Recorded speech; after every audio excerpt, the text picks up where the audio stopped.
mga tao lang na walang tatak ng Diyos sa kanilang noo. Pinagbawalan din silang patayin ng mga taong ito, kundi pahirapan lang sa loob ng 5 buwan. Nang patunugin ng ika-5 anghel ang kanyang trumpeta, nakita ko ang isang bituin mula sa langit na nahulog sa lupa, at ibinigay sa kanya ang susi sa pintuan ng kailaliman. At nang buksan niya ito, lumabas ang makapal na usok na parang galing sa malaking hurno. Kaya dumilim ang mundo, dahil natakpan ng usok ang araw.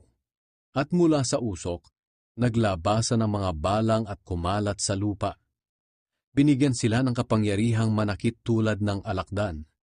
Ngunit pinagbawalan silang maminsala ng mga damo o anumang halaman at puno, kundi ng mga tao lang na walang tatak ng Diyos sa kanilang noo. Pinagbawalan din silang patayin ng mga taong ito, kundi pahirapan lang sa loob ng 5 buwan.